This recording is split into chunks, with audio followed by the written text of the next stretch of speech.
Nik argi eduki dut beti marraztea gustatzen zaidala, pilo bat. Oso aske sentitzen nazelako, ez dakit nik uste dela nire adierazteko bide bat edo pentsatzen dutena eta sentitzen dutena eta adierazteko hizkuntza moduko bat konsideratzen dut. Markatzakin egotena da, beti egiten dutena. Lehenengo markatu nahi dudana, gero margoa sartzeko barrutik.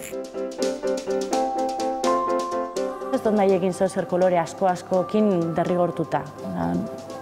Nik erabakitzen dut ze kolore behar deuzen eta ni ze kolorekin egongo nahi zen eroso. Eta umorea eta egunan arabera. Oraingoan gorria espazioak ere markatu didalako. Berez, umeentzako txoko hau oso gorria, laranja eta... Lortu nahi neuen efektua zen, olako tela erraldoi bat egongo bazan moduan figura guztien atzekaldean eta gero gainetik marra batzuk eginda figura horrek, kasu honetan sapotxuak eta arraina eta libelula eta atera. Niri definitu egin didate, niri esan didate, eider zu olakoa eta olakoa zara. Eta orduan, ni orduan konturatu nasa, bai zen alda.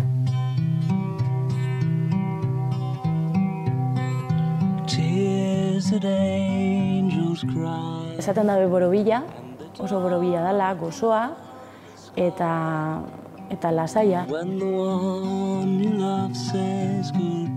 Formak egia da asko gustatzen jatala forma legunak eta egitea, mugimendu islatzea bebai, eta batez ere pertsonaiak, espresioak, formak, figurak, egia da lan batzutan, askotan igual egiten dut.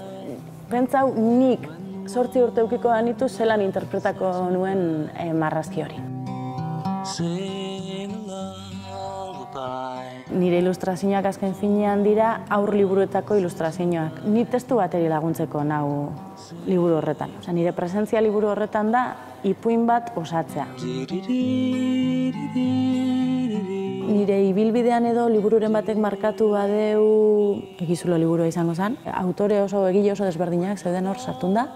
Ipuin oso desberdinak ziren euren artean, lotarako ipuinak ziren, baina batzu beldurrezkoak, bestak misteriozkoak, bestak alaiak, bestak danetarik, idazteko era oso desberdinakin, eta orduan guzti horri marrazki berdinak jartzea, hitzako izan zen kristelako esperientzia. Barruan dauzkagun gauzak, bai alde batekoak, bai bestekoak, onak, txarrak, sortzen ari zaren momentu horretako frustrazioa, gero poza, gero nahi duzuna esan, edo ez esan, edo nola esan. Gauza guzti horiek osatzen duten gure osoa.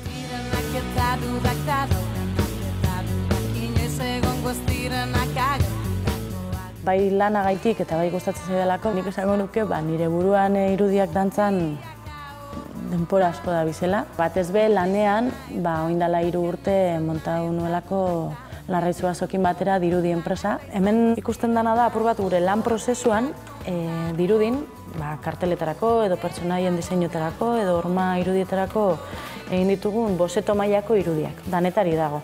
Eta momentu honetan, ari garena lantzen da ere bai dokumental bat, Emadazu eskua disenekoa, eta nire eskatu didatena izan da pertsonaien marrazki bizidunerako edo diseinuak egitea gero beste jende batek marrazki bizidunak sortzeko.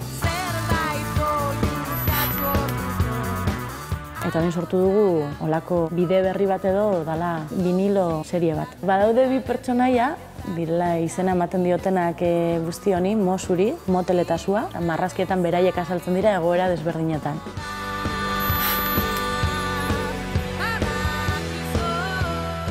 Aieteko ilustrazioaren txokoaren helburua hori da, mundua hurbiltzea ikuslearen gana. Baina ez bakarrik liburuen bidez ikusten dutenak, baizik eta guk erakutsi nahi dugun horrekin ilustratzaile garen heinean.